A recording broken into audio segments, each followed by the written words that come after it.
വയനാട്ടിലെ ദുരന്ത ഭൂമിയിൽ നിന്ന് ഇനി മനസ്സ് നിറയ്ക്കുന്ന ഒരു പ്രണയകഥ. ഉരുൾപൊട്ടലിൽ കാമുകി മരിച്ചെന്ന് കരുതി അവസാനമായി ഒരു നോക്ക് കാണാൻ മൃതദേഹങ്ങൾ കുളിപ്പിക്കുന്ന സ്ഥലത്ത് 8 ദിവസം സഹായിയായി നിന്നു നെല്ലിമുണ്ട സ്വദേശി അൻസിൽ. ഒടുവിൽ 8-ാം നാൾ അവൾ ജീവിച്ചിരിക്കുന്നു എന്ന് അറിഞ്ഞു. അൻസിലിന്റെയും ഫിദയുടെയും മരിക്കാത്ത പ്രണയവും ജീവിതവുമാണ് നിങ്ങൾ ഇനി കാണാൻ പോകുന്നത്.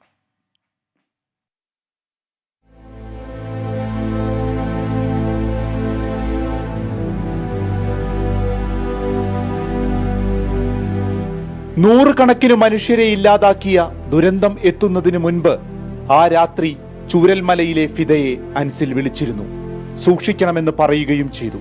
പിന്നീട് വിളിച്ചപ്പോൾ അവൾ ഫോൺ എടുത്തില്ല. രാവിലെയാണ് മുണ്ടക്കയെയും ചൂരൽമലയെയും ഉരുൾ തൂത്തെറിഞ്ഞുവെന്ന് അവൻ അറിഞ്ഞത്. പിന്നീട് മരവിപ്പോടെ ചെയ്തതും അനുഭവിച്ചതുമെല്ലാം മേപ്പാടിയിലെ ഹെൽത്ത് സെന്ററിലിരുന്ന് പതിയെ അൻസിൽ പറഞ്ഞു തുടങ്ങി. 10-11 ആയിട്ടുണ്ടാവും.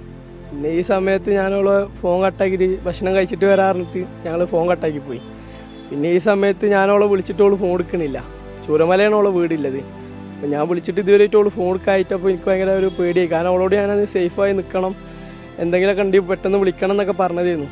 പിന്നെയാണ് രാവിലെ ഇപ്പോൾ ഒരു 6 മണി ആയപ്പോഴാണ് ഞാൻ നീച്ചത്. കാരണം മീന് പണിക്ക് പോകാൻ വേണ്ടി നീച്ചതാണ്.